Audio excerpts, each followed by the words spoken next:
মোল্লাহাটে আল হেরা agro ফার্মে দুর্ধর্ষ চুরি, নগদ ১ লাখ টাকা লুট। আল হাফিজ মোল্লাহাট বাগেরহাট প্রতিনিধি ছবিচিত্র তুলে। বাগেরহাটের মোল্লাহাটে আল হেরা অ্যাগ্রো ফার্মের পাহারাদারের ঘরে দুর্ধর্ষ চুরির ঘটনার অভিযোগ পাওয়া গেছে। বুধবার ১২ নভেম্বর সন্ধে ৬টা থেকে ৭টার মধ্যে উপজেলার দেড়বোয়ালিয়া হালপুর এলাকায় আল হেরা অ্যাগ্রো ফার্মে ঘটনা ঘটে। ফার্মের পাহারাদার মিন্টু ফকির ও তার স্ত্রী শাহিদা বেগম জানান, তারা আল হেরা অ্যাগ্রো ফার্মে পাহারা দেন এবং পাশাপাশি সবজি বিক্রির ব্যবসা করেন। তাদের ঘরে ব্যবসার নগদ ১ লাখ টাকা ও বিভিন্ন কাগজপত্র ছিল। সন্ধ্যার সময় তারা বাইরে থাকাকালে চিহ্নিত চোরেরা ঘরের জানালা ভেঙে ভিতরে প্রবেশ করে সবকিছু তছনছ করে নগদ টাকা ও কাগজপত্র নিয়ে যায়। পাহারাদার মিন্টু ফকির ও তার স্ত্রী শাহিদা আরও বলেন, আমরা গরিব মানুষ, এই ফার্মে পাহারা দিয়েও সবজি বিক্রি করে জীবিকা নির্বাহ করি। ১ লাখ টাকা চুরি হয়ে যাওয়ায় আমরা চরম সংকটে পড়েছি। তারা আরও অভিযোগ করেন, চিহ্নিত চোরেরাই এ ঘটনার সঙ্গে জড়িত এবং এর দৃষ্টান্তমূলক শাস্তির দাবি জানান। অ্যাগ্রো ফার্মের প্রোপ্রাইটার মোহাম্মদ শহীদুল্লাহ বলেন, ঘটনার বিষয়ে আমি মামলা করার প্রস্তুতি নিচ্ছি। এর আগেও এই ফার্মে চুরির ঘটনা ঘটেছে। এলাকায় চিহ্নিত কয়েকজন চোর রয়েছে যারা মাদক সেবন, বিক্রি ও ছিনতাই সহ নানা অপরাধমূলক কাজে জড়িত। ঘটনার রাতেই মোল্লাহাট থানা পুলিশ ঘটনাস্থল পরিদর্শন করেছে।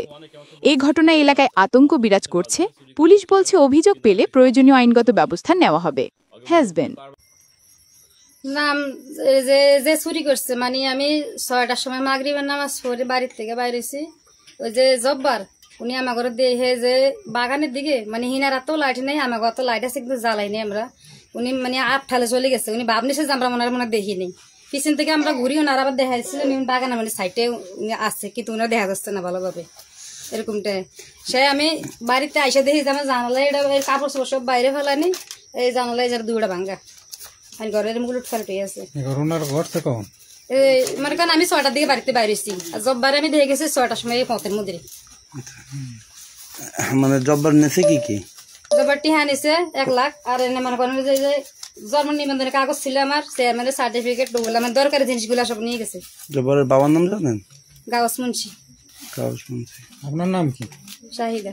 আপনারা এখানে কতদিন ধরে আছেন? আমরা এখানে ৩.৫ বছর। আগে পরে কি এরকম ঘটনা ঘটছে নাকি? হ্যাঁ, এরকম ঘটছে আরো বহুত। আচ্ছা, আসসালামু আলাইকুম। পুকুর মালিক হলাম আমি।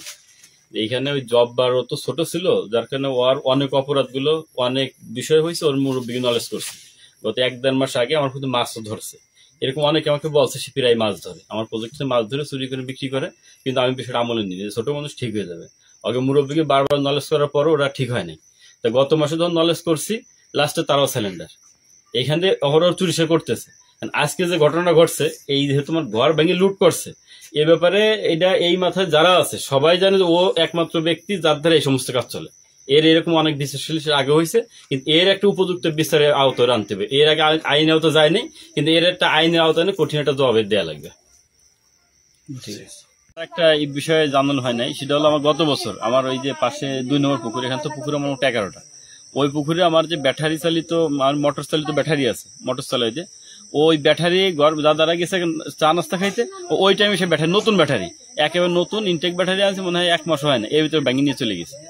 মানে ওর যে এখানে যে অকারেন্স গুলো, আশপাশে কোনো গেন নাই যে গেরে মাসে চুরি করে না। হ্যাঁ, অতিষ্ঠ মানে এখন ওরে উপযুক্ত মুরব্বীকে কয়েকজনে বললে হাতে নাতে ধরে, তারপর তোমরা যা করো তাই করো। ও শুধু এই ছোটখাটো চুরি না, ইদানিং অপহরণ ছিনতাই লাইনে চলে গেছে। কিছুদিন আগে আমাদের স্টানে মিলিমেসের ছোট ছেলে আবদুল্লাহ ভাই, উনি নিজে ধরছে, নিজে ধরে আনার পরে তার পুরো স্বীকারোক্তি দিয়েছে সে কিভাবে কোন কোন প্ল্যানে তারা ছিনতাই করতে গেছিল, তারও ফুটেজ আছে। এর আগেও তার একটা ভিডিও আছে। মানে ও যে নতুন কিশোর গ্যাংয়ের মতো তৈরি হচ্ছে, এর যদি আমরা এখন ওর সঠিক রাস্তায় না আনতে পারি বা ওর যদি আইনের আওতায় না আনতে পারি, তাহলে আমাদের এলাকায় কোনো লোক, কোনো বাচ্চা, কোনো একটা ব্যবসায়িক ঠিক থাকতে পারবে না।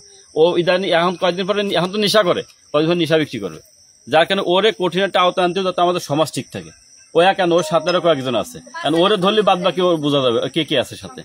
সবাইকে এখন সে এলাকায় যত চুরি বদমাইশি যত যা আছে, সে একভাবে গাঁজাখোর মত করে একভাবে করেই যাচ্ছে। উনি রাইতে ১টা ১২টা ২টা বাজে